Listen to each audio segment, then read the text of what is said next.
안녕하세요. 2시간 특강 일부 장민지입니다. 한 주 잘 보내셨나요? 3월 셋째 주 우리 시장은 여전히 박스권 안에 머물러 있는 모습인데요. 이번 주는 미국의 FOMC 회의에 전 세계의 이목이 집중됐습니다. 최근 국채금리 상승과 인플레이션 우려에 민감한 상황이니만큼 향후 금리 전망에 대한 관심도 높을 수밖에 없는데요. 이번 3월 FOMC 회의 결과에서는 미국이 장기간 완화적인 통화 정책을 유지한다는 입장을 다시 한번 재확인하면서 시장은 잠시 안정세를 찾았습니다. 따뜻한 봄에 접어들고 있는 만큼 다음 주 우리 시장에도 훈훈한 소식이 있길 기대하면서 오늘 2시간 특강과 함께 다음 주 투자 전략 세워가시길 바랍니다. 그럼 2시간 특강 1부 박한샘 파트너의 강의 지금 바로 시작합니다. 네, 안녕하세요. 반갑습니다. 박한샘입니다. 자, 여러분 이렇게 뵙게 돼서 반가운데요. 오늘 강의 주제는 비트코인의 관점에서 바라본 달러, 즉 화폐를 이야기하는 거죠. 금융자산과 주식, 이것도 마찬가지로 금융자산이죠. 의 관계를 한번 살펴보도록 하겠습니다. 제목이 약간 좀 생소할 수가 있어요. 자, 그런데 저는 비트코인에 대해서 상당히 부정적인 시각을 갖고 있는 사람 중에 한 사람입니다.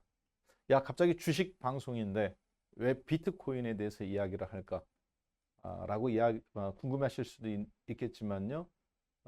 이 비트코인이 현재 주식시장뿐만 아니라 미국 인플레라든가 이런 것들의 전체를 모은 시장의 민감도 역할 혹은 온도계 역할을 해주고 있다라고 판단되기 때문에 그렇습니다. 온도계가 보일러입니까? 보일러가 아닙니까? 보일러가 아니죠. 보일러는 온도를 높이고 낮추는 수 있는 능력이 되지만 온도계는 그냥 현재 어떤 상태냐만 이야기해 주는 거죠.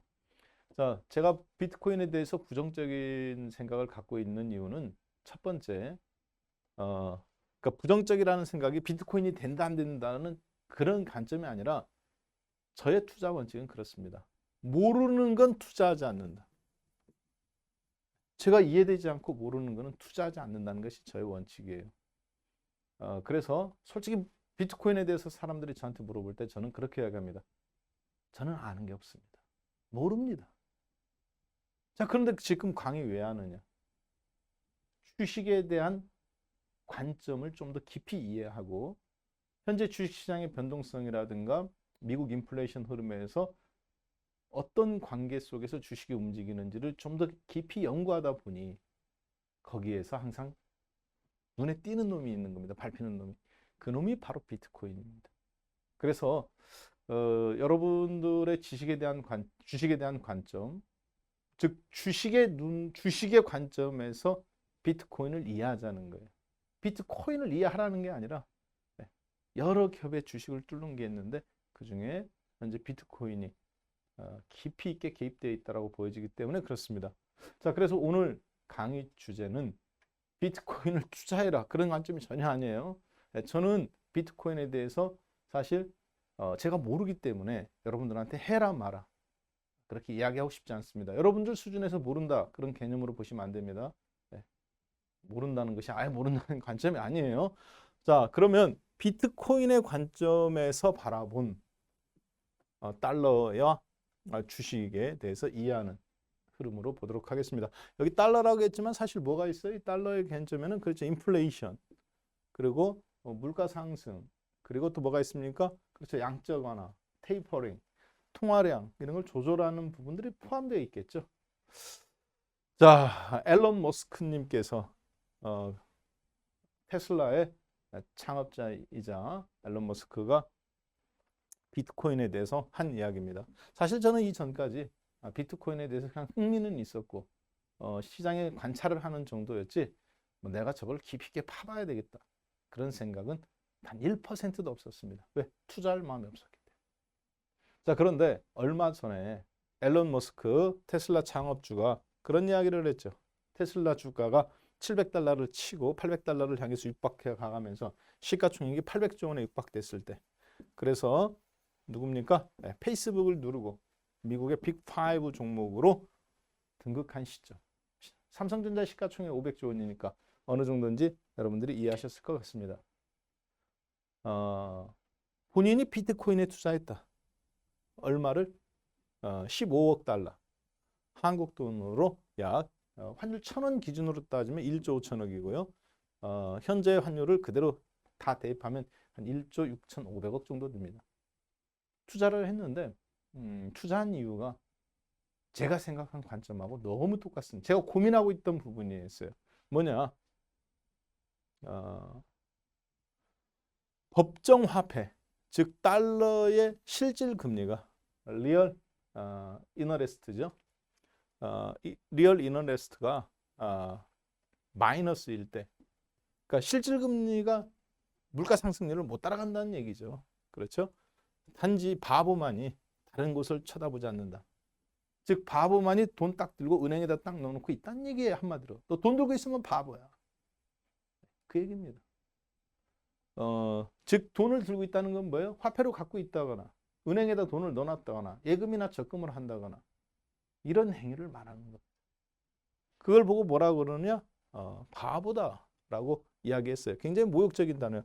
이걸 딱 듣고 찌개 기분 나쁘더라고요. 나보고 바보라고 하는구나.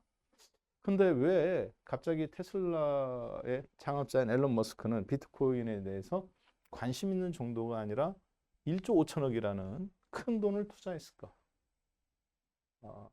그래서 비트코인에 대해서 한번 파봤습니다. 물론 앨런 머스크, 근데 앨런 머스크가 관심을 갖고 있던 게 뭐예요? 실질금리. 실질금리가 마이너스라는 것은 정책금리가 0%고 시장금리가 몇 %입니까? 그렇죠. 1.3, 1.4를 막 돌파 나올 때였어요. 그래서 인플레이션이다 아니다 나올 때 10년물 국공채 가격이죠. 또 이자율이 1.3, 1에서 막 돌파가 넘게 나왔을 때.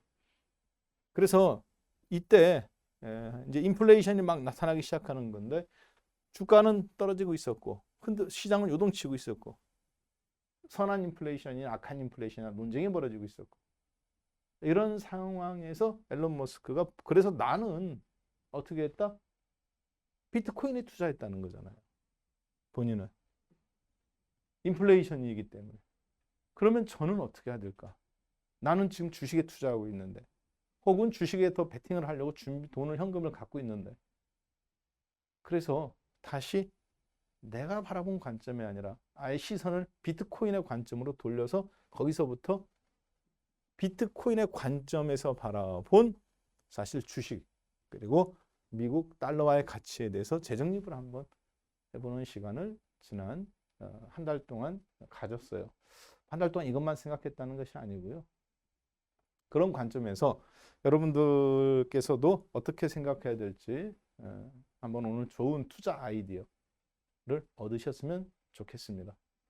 어떻게 본다면 박한샘의 비트코인과 주식시장에 대한 소고, 앨런 머스크의 결정에 대한 이자율 인플레이션에 대응하는 앨런 머스크의 이유에 대해서 한번 관찰된 반논문적 성격이다 라고 논문이라는 게 좀 이상하네. 그냥 개인적인 관찰 일지의 형태라고 보시면 되겠습니다. 그래서 관심을 가졌어요. 그리고 비트코인에 대해서 한번 연구를 한번 해보기 시작했습니다. 근데 여기 비트코인은 하나도 안 나오죠? 여기 나오네요. 이게 비트코인이에요. 실제 비트코인은 저런 건 아닙니다. 그냥 가상의 적이지. 그리고 이것은 영국의 파운드화입니다. 1파운드. 이거는 그리고 금이고요. 이게 비트코인이고요. 이것이 영국의 1파운드. 1파운드는 뭡니까? 내가 이 돈을 주면 이 금화는 1파운드만큼의 가치가 금으로 녹아 있는 거죠. 이게 무슨 본위제예요? 그렇죠. 금 본위제죠. 근데 금은 무게 제한성이라든가 이런 게 있으니까 어디로 건너갑니까? 그렇죠. 종이 지폐로 건너가죠. 종이 화폐. 종이 화폐의 금의 본질 가치가 있어요, 없어요? 없죠. 없으니까 뭐를 분유합니까? 정부에서 법정 통화로. 그렇죠? 법정 통화로 공식적으로 권위를 부여하는 거죠. 종이에 불과하지만 권위를 부여해서 1달러는 1달러만치의 금을 갖고 있다는, 주면 언제든지 바꿔주겠다는 그런 권위를 부여한 것이 바로 종이화폐의 신용입니다. 자, 그런데 지금 이 종이화폐 신용에 어떤 문제가 생겼습니까? 서브프라임, 코로나 사태. 그래서 돈을 막 찍어내죠. 이번에 5차 추경 예산 바이든 정부의 1조 9천억 달러의 예산 통과. 예산이 아닙니다. 추경이죠. 우리나라는 40조지만 미국은 1조 9천억 달러. 한국 돈으로 약 2,100조 원 정도. 100억 원이 아닙니다. 2,100조 원이에요. 추경 예산인데 통과를 했습니다. 달러가 어떻게 되는 거예요? 넘쳐난다는 얘기죠. 여기까지는 여러분도 잘 아실 겁니다. 오늘은 그래서 이 달러와 그리고 금과 비트코인의 관계를 통해서 주식시장에 현재 어떤 형태로 진행되고 있는지, 즉 비트코인이 이만한 가치가 있다. 비트코인이 이렇게 좋은 거다. 앞으로 비트코인의 미래가 이럴 거다. 그게 아닙니다. 그건 보일러예요. 비트코인은 종합주가지수가 움직일 때 달러를 이만큼 찍어내니까 비트코인은 이렇게 움직이더라. 주식은 이렇게 움직이는데. 즉 온도계만 관찰하는 겁니다. 무엇을 위해서? 저는 비트코인을 투자하는 사람이 아닙니다. 주식을 투자하는 사람이죠.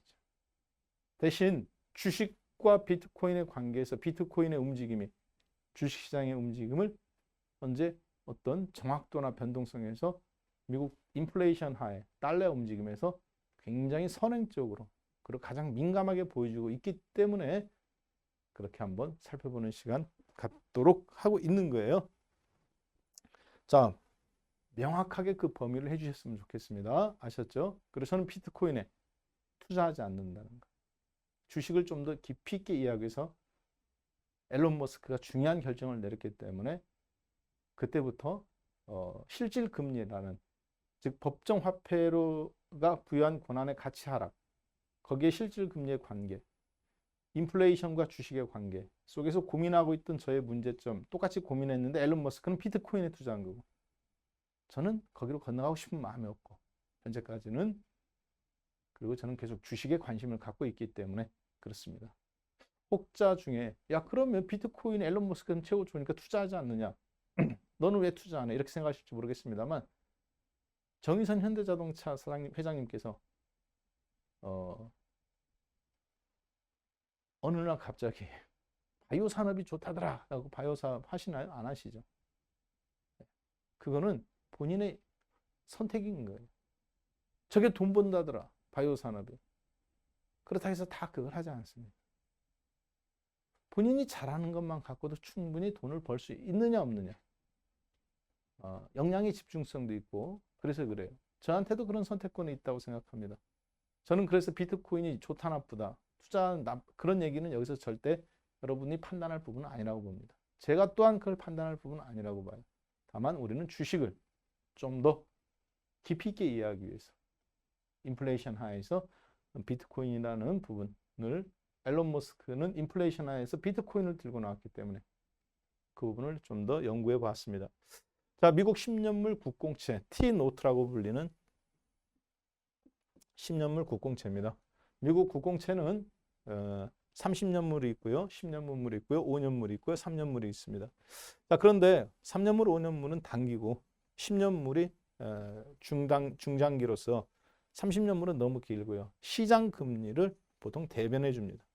미국 정부의 현재 정책 금리는 몇 퍼센트입니까? 그렇죠. 0%입니다. 코로나 이후에 0%로 그렇게 했어요. 자, 지금 보시는 거는 근데 10년물 국공채 금리예요. 미국 정부도 계속 금리를 트럼프 대통령 때 올렸습니다. 몇 퍼센트까지? 2%까지. 자, 2%까지 올리는데 10년물 국공채는 거꾸로 빠지고 있었죠. 3%, 4%에서 빠져서 심지어 시장 금리가 2% 줬는데 10년물 국공채가 1.75까지도 떨어졌었습니다. 자, 코로나가 발생했습니다. 미국 국공채하고 거의 비슷한 금리였죠. 그랬다가 정부가 제로 금리로 내립니다. 0%로. 코로나니까 위기 극복하자. 그렇죠? 미국 10년물 국공채 시장 금리도 폭락합니다. 정부 금리 0%, 시장 금리 0.5%. 더 이상 떨어지지 않는 수치. 그리고 나서 왔다 갔다 하다가 2021년 드디어 10년물 국공채가 처음으로 1%를 돌파가 나옵니다. 여전히 미국 정부 FRB의 정책금리는 0%입니다. 이 국공채가 어제 1.73%까지 올라가면서 신고점을 뚫었습니다. 코로나 이후 사상 최대 점까지 1년 만에 다시 거의 돌파가 나왔어요. 2%가 돌파가 나온다면 아마 완전히 코로나 이전으로 시장 금리는 돌아갔다라고 보면 되겠습니다. 둘 중에 하나죠. 실물 금리가 따라오지 못한다면, 경제 성장률이 따라오지 못한다면 여기서는 뭔가 중요한 사단이 벌어진다라고 보면 되겠습니다. 자, 별거 아닌 것 같지만 상당히 중요한 이유예요. 왜 그러냐? 정책 금리는 계속 0이에요. 시장 금리는 근데 1에서 1.73까지. 왜 별거 아니네. 0.5에서 1.73까지 겨우 1% 올라왔는데 왜 난리 부르스를 떠냐라고 생각하실지 모르겠습니다만 1억을 맡기면 얼마입니까? 국공채 1억짜리 사면 1년에 50만 원 준다는 얘기입니다. 1년에 100만 원 준다는 얘기입니다. 173만 원 준다는 거 별거 아니죠. 그러나 골드만삭스라든가 모건 스탠리라든가 국민연금 같은 데서 100조 원을 투자했다고 생각해 보십시오. 실제 우리나라 정부는 약 400조 원에 이르는 800조 원의 국민연금 중에서 거의 절반에 가까운 40%의 400조 원에 가까운 국공채, 국내 채권에 투자하고 있습니다. 해외 채권이 아니라. 만약에 이게 미국 채권이라고 본다면 어떻겠습니까? 원래가.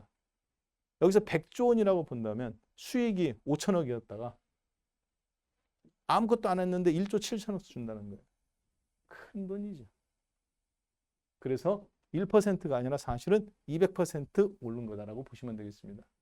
자, 핵심 포인트는 뭐냐? 금리가 이렇게 움직이니까 어떤 문제가 발생해요? 여러분들하고 수없이 봐왔던 문제. 인플레이션화에서 시장 금리가 정책 금리는 0인데 시장 금리가 1.73에 오르니까 인플레이션이다. 그래서 주가가 요동칩니다. 내려갔다 올라갔다. 우리나라도 하루에 100포인트씩. 국제 금가격, 금리 내리니까 국제 금가격은 계속 올라갑니다. 그렇죠? 왜? 그리고 또 미국 정부는 또 돈을 찍는다고 합니다. 계속 인플레이션 올라가는. 즉 화폐의 지위에 대한 사람들은 무엇을 생각하는 거예요? 그렇죠. 의구심을 품는 겁니다. 그래도 올라가지 않느냐 주가가. 근데 이렇게 요동을 치잖아요. 아침에는 애가 책상에 앉아 있으니까 방학 때 공부한다고 믿었다가 가만히 보니까 책상에 앉아 있는데 아이패드 갖고 있죠. 게임만 하고 있잖아요. 그 다음에 학습지 풀어보니까 시험 점수가 또 안 나와요. 그럼 또 한 대 때려야죠. 가만히 보니까 또 맞고 또 열심히 공부하는 척 하고 있어요. 저녁 때 보니까 또 몰래 친구하고 게임하고 있어요. 계속 이게 심한 거죠. 그렇죠? 꾸준히 책상에 앉아 있는 게 아니라 그전에는 주식 이렇게 갔잖아요. 근데 지금 이렇게 가죠. 이렇게 지잖아요. 즉 화폐의 지위에 대한 불안감이에요. 우왕좌왕하는 거죠. 자, 따라서 금리가 올라갔다는 게 문제가 아니라 그것에 대한 반응, 시장의 반응이 문제인 겁니다. 1.73이라는 시중 금리는 10년물 국공채는 별거 아니에요. 왜? 그 전에 4%도 갔었고 5%도 갔었고 주가는 끄떡도 없었던 적 많았습니다. 5% 7% 가도 미국 안 망했다고요. 수준이 중요한 게 아니라 그것에 대한 반응이 중요한 거라고 봅니다. 시장의 반응. 자, 그런데 이거는 지금 누굽니까? 그렇죠. 비트코인입니다. 자, 비트코인이 뭔지는 여러분이 잠깐 한쪽에 비껴놔 주십시오. 그냥 비트코인이나 금, 화폐, 원유 이런 것처럼 종합주가지수에 연관되는 어떤 그냥 하나의 적이다라고 보시면 되겠습니다. 그냥 디지털 가상화폐다. 근데 디지털 가상화폐가 뭔지도 나는 모르겠어. 왜? 모든 사람이 비트코인을 알고 있는 건 아니거든요. 다만 여기서는 비트코인과 주가의 관계만 우리가 어떻게 활용할까 보시면 되겠습니다. 이따가 비트코인이 뭔지도 한번 말씀드릴게요. 자, 그런데 그 비트코인이 2021년 아까 미국 금리가 1%를 돌파한 시점. 그렇죠? 그 지점에서 비트코인이 어떻게 됩니까? 4만 달러 갔다가 3만 달러까지 내려갔다가 다시 3만 달러에서 미국 국공채가 1%를 돌파한 1월 초순 시점에 3만 달러에서 1코인당, 1비트코인당, 비트코인 한 개당 3만 달러에서 6만 달러까지 폭등합니다. 몇 퍼센트? 100%. 6만 달러까지 갔다는 게 중요한 게 아니라 3만에서 그냥 갔는데 순식간에 갔다는 게 문제예요. 미국 금리가 1%에서 1.75까지 올라가는 동안 지금 현재 6만 전후에서 5만 5천, 5만 8,300이죠? 엊그저께. 자, 코로나 사태 때 몇 비트코인이었느냐? 대략적으로 5,000달러였습니다. 그리고 2019년도 초순경에 몇 달러였느냐? 2,500달러 전후였습니다. 3,000달러. 한국 돈으로 250만 원, 240만 원 전후였었죠. 한때 2만 달러까지 갔었습니다. 언제? 2018년도 초창기 때. 종합주가지수 2,600포인트 갔었을 때. 따라서 비트코인의 움직임은 종합주가지수가 움직일 때 같이 움직인다.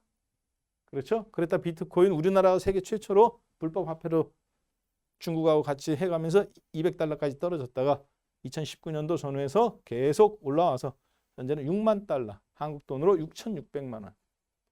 비트코인 10개 있으면 6억 6천만 원이에요. 당시 2,500만 원짜리 250만 원이니까 2,500만 원 투자했으면 지금 이렇게 됐다는 얘기죠. 자, 비트코인이 좋다 나쁘다. 저는 제가 감히 그것을 논할 수 있는 단계는 아니라고 생각합니다. 왜?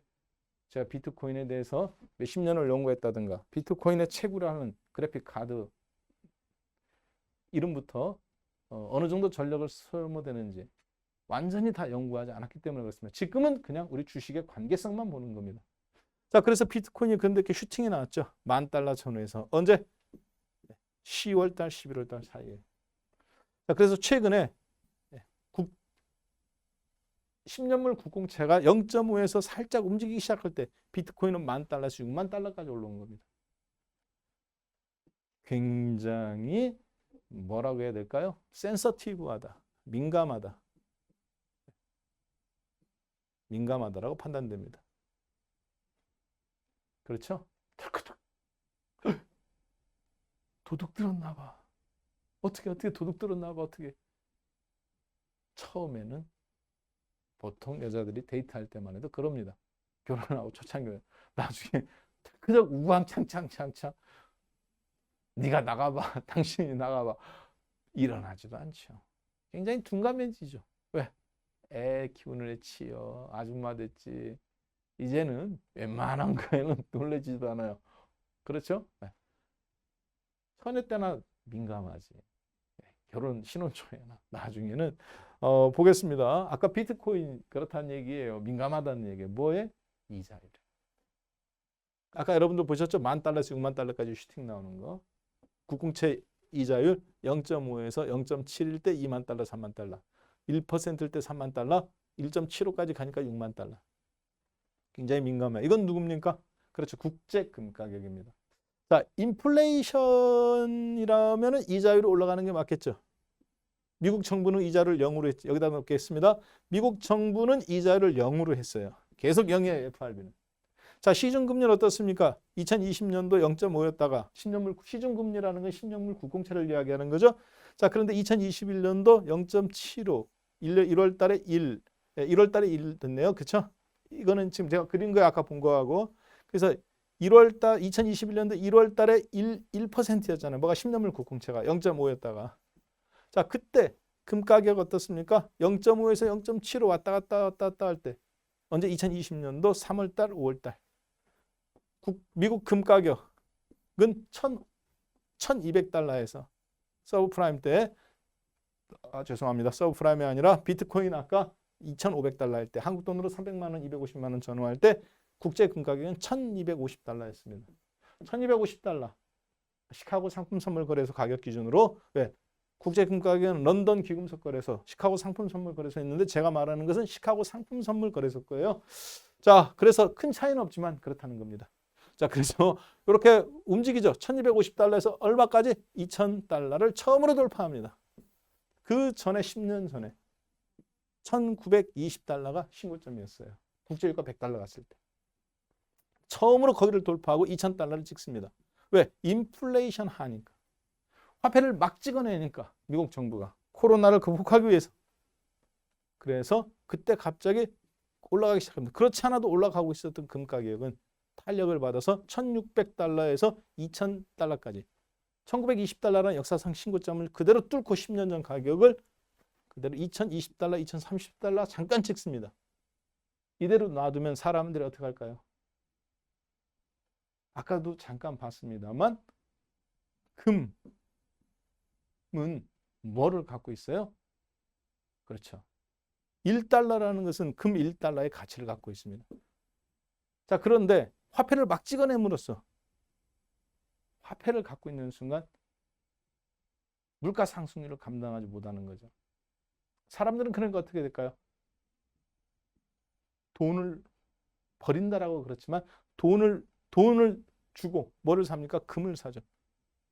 이걸 속된 말로 말하면 돈을 쥐고 있는 대신 금을 쥐고 있음으로써 돈을 버리고 금을 취하는 겁니다. 어떤 문제가 발생할까요? 그렇죠. 달러 가치가 하락합니다. 103달러였던 달러 인덱스가 달러 하나 주면 국제화폐 6개를 묶어서 기준으로 달러를 교환하는 기준으로 만든 달러 인덱스라는 게 있습니다. 이 달러 인덱스가 옛날에는 103이었어요. 코로나 전에, 직전에. 근데 코로나가 발생하고 나서 현재 몇 가지 떨어졌습니까? 90까지 떨어졌죠. 91, 92. 10%가 떨어졌습니다. 코로나 발생하고 나서. 달러의 가치가. 달러 인덱스 기준으로. 에이고 뭐 그것까지 주식 하루에 이렇게 움직이는데 라고 생각하실 수 있지만 경제학적으로 택시 탈 때 선생님 어디까지 갑니까? 아 거기입니다. 택시 탈 때 평상시 10,000원이었어요. 내리는 순간 12,000원 내야 되는데 이걸 뭐라고 그럽니까? 그렇죠. 하이퍼 인플레이션이라고 말합니다. 이런 나라는. 왜 그러느냐? 택시 탈 때 물가하고 내릴 때 물가 그 사이에 인플레이션이 일어났어요. 하이퍼 인플레이션, 인플레이션인데 하이퍼 폭등한다는 거죠. 남아공이라든가 옛날에 동남아시아 같은 경우 잠깐 그랬던 적이 있습니다. 특히 아프리카 같은 경우 많았죠. 이 하이퍼 인플레이션 기준은 뭐라고 그럽니까? 몇 퍼센트인가요? 그렇죠. 20%입니다. 물가 상승률이 20%, 화폐의 가치가 물가 상승률이 20%, 거꾸로 말하면 화폐의 가치가 20% 떨어졌을 때 하이퍼 인플레이션인데 미국은 코로나 때 벌써 10%가 넘는 12%의 하이퍼 인플레이션이 일어났어요. 80달러를 터치하는 순간 하이퍼 인플레이션입니다. 달러의 지위가 끝장날 수도 있죠. 대신 사람들은 다 금으로 돌아갑니다. 그 얘기는 무슨 얘기냐? 미국 국공채 갖고 있다가는 똥값 될 수도 있다는 얘기예요. 따라서 지금 금값을 인위로 누른다는 것은 규정된 사실입니다. 그렇죠? 그래서 금값은 인플레이션 영향을 지금 봤습니까? 안 봤습니까? 방금 보셨던 금값입니다. 이 선은 누르고 있죠. 그래서 최근에 한 2020달러에서 1700달러까지 좀 밀렸어요. 자, 이 검은색 선은 뭡니까? 어서 많이 본 것 같죠? 그렇죠. 나스닥 지수입니다. 나스닥 지수예요. 나스닥 지수는 아까 인플레이션 국공채 금리 0.5에서 0%, 정부 금리 0%, 국공채 금리 10년물 0.5% 하에서 조금 움직이고 이렇게 1%를 싹 터치한 2021년 여기 1%였을 때 어떻습니까? 잠깐 여기서 덜컹덜컹 거리기 시작했죠. 네, 이 지점이 몇 포인트예요? 나스닥 지수 상투, 우리나라 종합주가지수 3266포인트입니다. 1% 금리 돌파한 시점. 그때 금가격도 잠깐 올라가려다가 또 찍어 누르고 비트코인은 이때 3만 달러에서 6만 달러 급등 나온 거죠. 자, 다시. 자, 이 그래프를 봐가면서 여러분들은 관계를 그냥 익숙해지면 됩니다. 무슨 관계? 미국 정부 금리는 0%, 정책금리, FRB 금리. 그런데 시장금리는 이건 10년물 국공채 가격 0.5%. 그렇죠? 아까 10년물 국공채 가격이 언제 1%가 돌파 나왔어요? 그렇죠. 2021년도 1월 초 1% 돌파. 여기 0%인데 그냥 제가 1%라고 하겠습니다. 제가 쓰는 숫자에 그냥 주목하시면 돼요. 여기가 0.5%. 네, 여기는 0%. FRB 금리. 여기는 10년물 국공채 금리. 2%대에서 쭉 떨어지죠. 그렇죠? 서프라임 때 같이 정부가 느리니까 0.5까지 떨어졌다가 왔다 갔다 하다 살짝 올라가죠. 이런 식으로 살짝 올라가서 1월 달에 2021년 1월 달에 1% 돌파. 네, 요거 여기가 1%라고 잡으면 되겠네요. 그렇죠? 네, 요 지점. 나스닥 신고점. 코스피 3266포인트연 지점. 자, 비트코인 3만 포인트에서 비트코인은 3만 달러에서 1만 달러에서부터 움직이기 시작해서 3만 달러 갔다가 3만 5천 갔다가 3만 달러에서 6만 달러까지 슈팅. 비트코인은 슈팅. 국공채 금리는 1.75. 국공채 금리 올라가고 비트코인은 3에서 6만 달러, 100% 이동. 국공채 금리는 1%에서 1.75로 이동. 현재 1.7375잖아요. 그렇죠. 국공채 금리 75% 이상 이동. 비트코인 100% 이동. 나스닥 지수 고점 대비 10% 하락. 코스닥 지수 3266에서 2900 몇몇 10% 하락. 관계가 조금 이해되시죠? 같은 방향으로 가던 미국 나스닥 지수. 그렇죠? 금리 인상과 더불어서 일정 부분 그랬다가 1%가 돌파 나오는 시점에서 꼬꾸라지고 비트코인은 더 슈팅이 나오고 금 가격은 잠깐 올라가려다 멈추고 코스닥 지수도 떨어지고 나스닥 지수도 떨어지고 즉 비트코인은 급등하는데 뭐와 이자율과 1%에서 1.75로 미국 10년물 국공채 이자율은 상승하는데 75%가 올라가는 거죠. 그렇죠. 0.7로 올라갔다고 생각하면 안 돼요. 자, 그리고 수익률의 관계로 보면 75%가 올라간 겁니다. 자, 그때 비트코인 같이 올라갑니다. 100%. 주식은 어떻게 합니까? 10% 떨어집니다. 나스닥, 코스닥도 코스피 지수도 10% 떨어집니다. 1.1% 전후에서부터 비트코인은 플러스 방향으로 계속 주식은 같은 플러스 방향으로 움직이다 마이너스 방향으로 바뀐 지점. 1%라고도 볼 수 있지만 미국 정책 금리는 몇 %예요? 0%. 이 둘의 차이가 1%로 벌어지자. 즉 미국 정부 금리는 0%, 국공채 금리는 1%. 이 둘의 차이가 0.5, 0.7까지는 주식은 같은 방향으로 움직이다가 1% 이상 벌어지니까 주식은 하락. 그렇죠? 비트코인은 급등. 인플레이션과 같은 방향으로 속도를 내가는 거. 일정한 부분 인플레이션이 시장 컨트롤하기 어려운 지점, 시장 금리, 정부 금리와 국공채 금리의 차이가 1%로 벌어진 시점에서는 미국 정부의 말빨이 안 먹히는 거죠. 마치 어제 파월 의장 말했는데 시장 말빨 안 먹힌 것처럼. 화폐의 권위에 대해서 달러화에 대해서 의구심이 들기 시작하는 겁니다. 왜? 추경 예산까지 되지 달러 막 찍어내지 대책은 없지. 그때 돈들은 어디로 움직이느냐? 금으로 움직였느냐? 아니라는 거죠. 주식으로 움직였느냐? 아니라는 거죠. 환차익 글로리 한국이나 이런 데로 왔느냐? 아니라는 거죠. 그럼 국제 유가로 가느냐? 잠깐 갔다 와도 국제 유가 7% 떨어졌잖아요. 저는 주식 나스닥 3% 떨어진 거 괜찮다고 보는 사람이에요. 상관없다고 봐요. 한국 증시에 큰 영향 없다고 봅니다. 진짜 무서운 건 뭐였느냐? 어제 국제 유가가 장중에 거의 10% 나왔다가 마이너스 7%로 끝났습니다. WTI 국제 유가 기준으로. 실물 경기 회복에 대한 상징인 국제 유가. 금은 실물 경제 회복은 아니죠. 구리나 이런 게 상징이죠. 덜커덩 10% 따랐다. 물론 미국 정부가 비축률을 늘린다고 많이 뜯고 뭐 푼다 그런 얘기가 나와서 그런 건 사실입니다만 그것보다는 실물 경제에 대한 의구심을 갖고 있다고.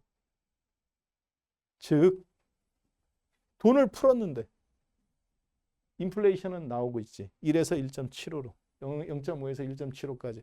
반면에 실물 경기는 회복돼야 되는데 6.5% 실물 경기 회복됐다고 하는데 그 다음 회복에 대한 부분은 국제 유가나 이런 것들이 소모가 되는 공장이 돌아가는 거잖아요.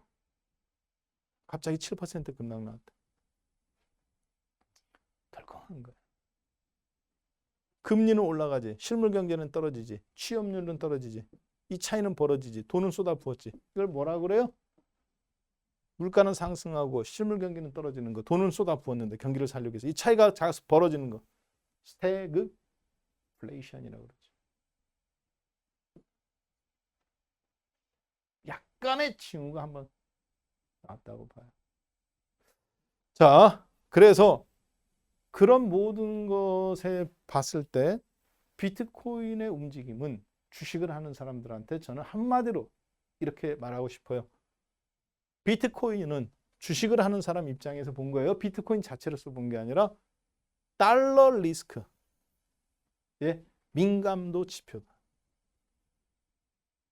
즉 달러의 가치, 달러 인덱스 기준으로 달러의 가치가 이거고 그렇죠? 네. 그리고 여기가 비트코인이라면 달러의 가치와 비트코인이 같은 방향으로 가야 되죠. 달러가 안정될수록 비트코인의 가치도 같이 올라가는 걸로. 이렇게 나오는 게 정상인데 반대라는 거죠. 비트코인의 가치가 올라갈수록 비트코인이 10비트코인일수록 달러는 1. 달러의 가치가 10일 때 10일 때 비트코인은 1. 즉 반비례 관계라는 거죠. 달러가 그만큼 리스크가 높아졌을 때 비트코인 가격이 $10,000에서 $30,000, $40,000, $50,000, $60,000를 간다는 거는 금리가 올라갈 때 그만큼 달러의 가치는 사실 멍들고 있다. $90의 인덱스를 틀어 막았긴 했지만 사실 멍들고 있다. 즉 뭐예요? 달러 막 찍어내서 1.9조 달러, 한국 돈으로 2,100조 원 추경 예산, 그 다음 또 찍어야 되고 또 찍어야 되고 서브프라임 때 찍었고 또 찍고 앞으로 근데 이거에 대한 대책은 없다. FRB 의장의 발언에 실망한 시장 투자자들은 달러가 굉장한 리스크를 갖고 있는 돈이다 라고 판단을 하고 비트코인 가격은 요동치는 겁니다. 주식 가격도 요동치고. 자, 그래서 민감도 지표로 지금은 활용되고 있다. 뒤집어서 얘기하면 오늘 강의의 원점이 됐던 법정화폐, 즉 달러가 아까 앨런 머스크가 트윗에 날린 글이죠. 마이너스 실질 금리가 마이너스, 즉 달러 인덱스가 103에서 90으로 떨어지니 앨런 머스크 자산이 예를 들어서 100조 원이다. 갖고 있는 돈이 100조 원이다. 본인 돈이. 그 정도 되잖아요. 8이 16. 테슬라 주식 20% 갖고 있으니까 160조 원이네요. 그렇죠?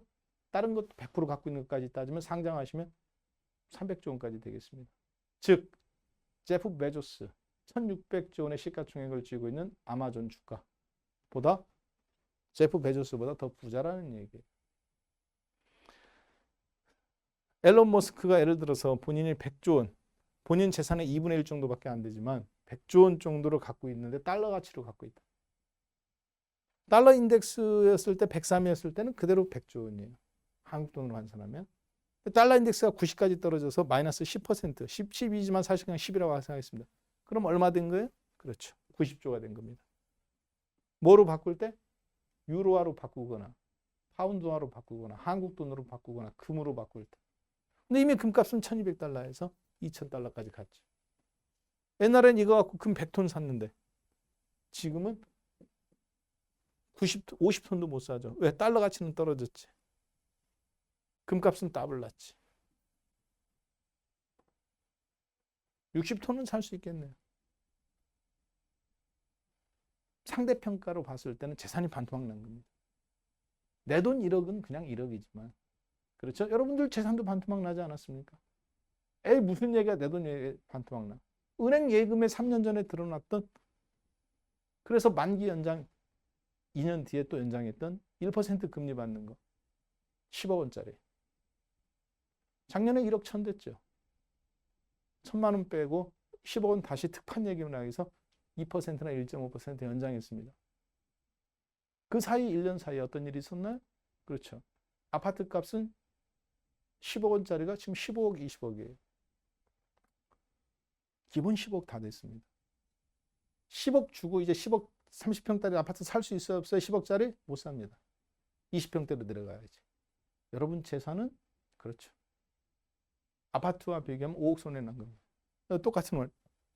법정화폐. 정부가 권위를 부여한 법정화폐를 갖고 있는데 실질 금리가 마이너스인 상황에서, 인플레이션을, 물가 상승률을 못 따라가는 상황에서 왼쪽 오른쪽을 쳐다보지 않으면, 오른쪽에 부동산이 있나, 왼쪽에 주식이 있나, 금이 있나, 구리가 있나, 이런 것을 쳐다보지 않으면 안 된다는 얘기죠. 그리고 앨런 머스크는 많고 많은 것 중에 비트코인을 선택했다. 물론 배경의 이면에는 여러분들은 앨런 머스크를 자동차 제조하시는 분이라고 생각하지만, 전기차를 만들었다고 생각하지만, 그 전에 앨런 머스크는 2천만 달러 테슬라를 초기 투자한 그 자금을 본인이 벌어서 만든 돈입니다. 어디서 벌었습니까? 그렇죠. 전자화폐 결제 시스템. 전자결제 시스템이라는 그러니까 소프트웨어 엔지니어예요. 안철수 안랩 만든 사람처럼 소프트웨어 엔지니어로서 전자결제 시스템을 만들고 그것을 20살 때인가 상장시켰습니다. 미국 나스닥 때. 거기서 벌어들인 돈, 받은 돈으로 테슬라라는 망한 자동차 회사를 인수해서 본인이 니콜라 테슬라를 존경하기 때문에 테슬라라는 이름을 붙여서 오늘날 테슬라 자동차가 된 거죠. 시가총액 800조 원짜리. 물론 요즘 좀 빠졌습니다. 그리고 본인은 거기 20% 지분을 갖고 있기 때문에 150조, 700달러 기준으로 150조, 800달러 기준으로 160조 원. 비상장 회사까지 상장 실과 생각하면 200조 원의 재산으로서 세계 최고의 이제 사실적인 부자다라고 보시면 되겠어요. 자, 그래서 저도 관심을 갖고 비트코인에 관심 갖는 게 아니에요. 인플레이션 하에서. 그럼 난 어떡할까요? 주식의 현상을 비트코인으로 한번 바라보는 겁니다. 보시는 것처럼 달러 인덱스입니다. 2021년 1월, 2020년 1월 코로나 사태가 터졌네요. 그렇죠? 달러 인덱스 103. 비트코인 10,000달러 전후에서 여기는 이제 5,000달러나 뭐 4,000달러 되겠죠. 달러 인덱스는 103에서 달러의 가치입니다. 달러 1달러를 사기 위해서 6개 통화로 이루어진 달러 인덱스가 있습니다. 그걸 몇 개를 줘야 되냐? 103개를 줘야 1달러를 바꿔준다는 얘기예요.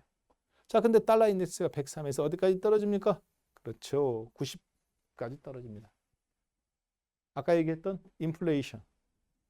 그렇죠? 달러 가치 하락. 몇 퍼센트? 마이너스 13%라고 보면 되겠습니다. 20% 빠져갖고 87달러 갔다. 미국 실질적인 달러 자산의 붕괴입니다. 신용이 있을 수 없다고요. 그러니까 금값이 순간적으로 튕겨 올라가는 거죠. 1250달러에서 2000달러까지. 비트코인 10,000달러, 5,000달러에서 10,000달러, 50,000달러까지, 60,000달러까지. 우리나라 종합주가지수 1500포인트에서 3000포인트까지. 미국 나스닥 지수 슈팅. 왜? 돈을 갖고 있는 것보다 주식을, 기업에 투자한 주식을 갖고 있는, 기업을 갖고 있는 게 나으니까. 돈을 갖고 있는 것보다 금을 갖고 있는 게 나으니까. 이걸 뭐라고 그럽니까? 그렇죠. 여러분들이 초등학교 때 배웠던 화폐와 재화라는 개념입니다. 돈으로 갖고 있을 거냐? 금융자산으로. 아니면 재화, 금이나 은이나 쇠나 알루미늄이나 이런 걸로 갖고 있을 거냐? 라는 부분이 별거 아닌 것 같죠? 굉장히 중요한 겁니다. 왜? 일반인들은 부동산을 갖고 있을 수도 있고요. 예금을 안 하고 주식으로 다시 투자할 수도 있고요. 그리고 여러분 주변에서 자원 재활용 센터 이용하시는 분들 있죠? 우리가 옛날에는 고물상이라고 했던 거. 거기에 쌓여 있는 박스, 쇠, 알루미늄 이런 각종 물건들이 불과 얼마 전에는 킬로그램당 2,000원 줬으면 고철. 지금은 5,000원, 4,000원에 앞으로 가치를 갖는다는 겁니다. 즉 무슨 얘기냐? 거기 사장님께서는 전체 재산이 10억인데 갑자기 20억이 되고 30억이 되는 겁니다. 비슷한 경험을 10년 전에 하셨죠.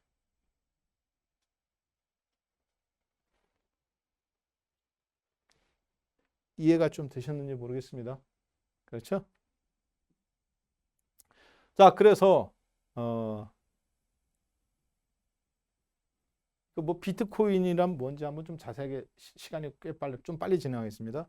자, 비트코인은 그래서 제가 연구를 해보니 비트코인은 현재 전 세계 시장으로 5만 달러 기준으로 이게 1조 달러입니다.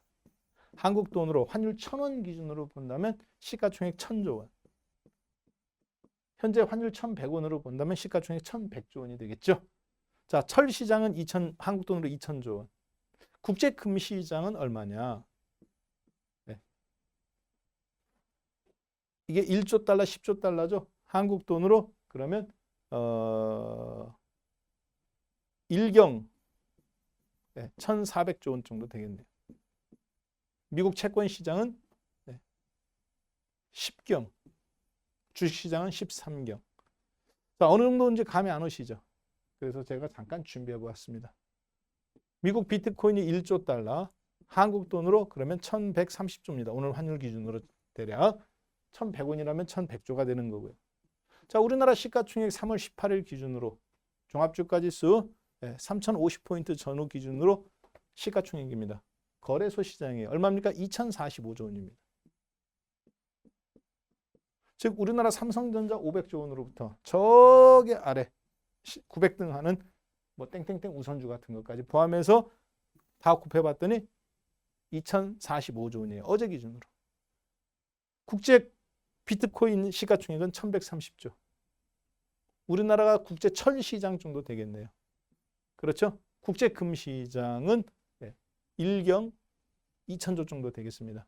즉 우리나라 코스피 시장보다 6배 정도 국제 금시장이, 금시장이라는 것은 현재 금의 규모를 이야기하는 겁니다. 한 6배 정도 크다고 봐야 되겠네요. 그렇죠? 자, 우리나라 주식시장은 결코 작은 시장이 아닙니다. 대한민국은 경제 규모, GDP 1년 국내 총생산이 대략 한 1,500조 원 전후로 전 세계에서 12등, 11등 사이에요. 시가총액 수준도 결코 적지 않습니다. 1년 예산이 500조 원인 나라예요. 독일하고 똑같습니다. 1년 예산이.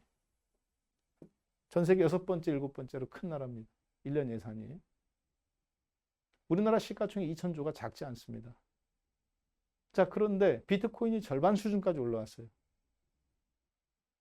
국제금 시장은 국제금은 우리나라보다 대략 6배 정도 크고. 그런데 금은 한정되어 있죠. 비트코인은 그런데 계속 컴퓨터로 캐는 겁니다. 자, 그래서 현재 비트코인 거의 다 캐 나갔고요. 80% 정도까지 캤습니다. 원래 비트코인은 카드 결제 시스템, 간편 결제 시스템으로 해서 만들어진 디지털 결제 시스템입니다. 자, 그래서 금과 비트코인의 공통점과 차이점을 보겠습니다. 공통점, 금과 비트코인의 공통점은 뭐냐? 부동산처럼 한정되어 있다는 겁니다. 금도 한정되어 있죠. 야, 뭐야, 금 맘대로 캘 수 있지 않냐? 그렇지 않습니다. 50m 곱하기 50m. 수영장 있죠? 풀장. 깊이도 50m. 폭도 50m. 넓이도 50m. 곱하기 3.5. 50m 곱하기 50m 곱하기 정사각형에 물을 가득 채우면 축구장 반 많은 거죠, 결국. 축구장 반 많은 거, 그러니까 축구장 하나, 110m짜리 하나 더하기 절반 정도 하면 그게 전 세계 금 매장량입니다. 현재 거의 금은 거의 다 캤고 얼마 6만 톤 정도 남아있다고 보고 있습니다. 금 매장량이. 거의 다 캔 거예요. 그것을 대충이 아니죠. 아까 빅데이터를 다 돌려서 계산하신 분들이 1경 11조 달러 정도로 예상합니다. 한국 돈으로 1경 1,100조 원 정도. 대략 1,200조 원이라고 생각한다면 우리나라 시가총액이 6배 정도 된다고 보시면 되겠습니다. 비트코인의 10배 정도. 비트코인은 현재 85% 정도 캤는데 비트코인도 한정되어 있어요. 막 찍어내지 않습니다. 미국 달러는 어떻습니까? 막 찍어내죠, 지금. 한정됩니까? 한정되지 않았죠. 자, 무슨 얘기냐? 1달러는 금의 가치가 있다고 판단됐을 때, 금으로 바꿔준다고 봤을 때 화폐는 한정되어 있는 자산입니다. 근본위제하에서. 근데 지금은 어떻습니까? 금은 한정되어 있는데 화폐는 막 찍어내야죠. 근본위제가 그래서 끝내고 그 금의 가치는 인플레이션에서 부동산처럼 한정자원으로서 가치가 있는데 비트코인이 딱 그 상황입니다. 비트코인은 정확하게 한정되어 있습니다. 찍어낼 수 있는 비트코인이 한정되어 있다고요. 그래서 이더리움이나 뭐 땅땅땅 무슨 비슷한 비트코인들이 막 비트코인이 아니라 전자화폐들이 막 나오고 있죠. 처음에 발행 물량이 한정되어 있어요. 금하고 비슷해요. 자, 그리고 조사를 해봤더니 여기까지 보고 못다한 이야기는 제가 공개방송이 언제 할지는 모르겠습니다만 공개방송 시간이나 그때 한번 따로 여러분들하고 시간이 될 때 다음번에 이걸 TV에서 한다는 거 유튜브에서 한다는 건 그렇고요. 공개방송 시간에 한번 더 하도록 하겠습니다. 뭐 월요일 날 그 공개 방송 시간은 월요일 날 저녁 때도 제가 10시부터 유튜브를 한번 하니까 그때 말씀드릴게요. 그래서 비트코인을 누가 갖고 있나 조사를 해봤더니 깜짝 놀랐습니다. 상장사가 0.5% 갖고 있어요. 즉 1100조 원 중에서 0.5%니까 50조 원을 갖고 있다는 얘기죠. 비상장사가 1.5%, 한 150조 원. 죄송합니다. 15조 원. 55조 원, 15조 원. 그리고 ETF 가 거의 4% 갖고 있습니다. 무슨 얘기냐? 40조 원 정도 갖고 있다는 얘기예요. 그래서 전체적으로 6%를 이미 ETF, 상장사, 비상장사, 기관들이 갖고 있습니다. 앨런 머스크가 그 가운데 지금 1조 5천억 투자했죠? 지금 한 33조 원 정도, 30억 달러, 3조 원 정도 됐어요. 그 사이에. 그래서 이미 전 세계적으로 1100조 원 정도인 비트코인은 중에서 대략적으로 한 10% 전후 100조 원 정도는 일반 개인이 아닌 여러분들이 이름만 대면 알 수 있는 네노라는 국제기관들이 기관이에요. 한국으로 따지면 미래에셋, 삼성자산운용, 아까 ETF입니다. 그리고 현대 정의선 회장님 같은 테슬라니까 갖고 있다고요. 100조 원. 일반 개인들보다 이미 상당 부분들은 국내 외국 JP모건이라든가 피델리티라든가 그레이스 스케일 같은 경우는 이미 다 갖고 있습니다. 이름만 대면 다 아는 곳이죠. 그래서 유럽에 있는 상장사가 21억 달러, 영국 ETF, 그리고 유럽 32억 달러, 3조 5천억 정도, 미국이 한 30조 원 갖고 있네요. 299억 달러니까. 순서대로 이렇게 쭉 있습니다. 그렇죠? 이미 상당 부분 권위가 부여되고 있습니다. 자, 그리고 뒤에서 아까 자세하게 그 다음 못 살펴본 부분은 제가 다음 주 공방할 때 그때 한번 뵙도록 하겠습니다. 미처 주식으로 연결되지 못한 점. 이 부분에서 이제 그래서 전자결제 시스템이라든가 혹은 메타버스라든가 이런 부분을 저희가 살펴볼 이유가 있는 거예요. 탄력도로서의 비트코인으로. 그거 한번 그때 짚어보는 시간 갖도록 하겠습니다. 여러분들께 오늘 좋은 투자 아이디어가 됐다면 하는 마음으로 준비해 보았습니다. 네, 감사합니다. 오늘 강의 어떠셨나요? 아쉽지만 박한샘 파트너의 강의는 여기까지입니다. 이어지는 2부에서는 이경락 이상로 파트너가 주식 투자의 올바른 길을 알려주신다고 합니다. 이어지는 2부도 많은 시청 바랍니다.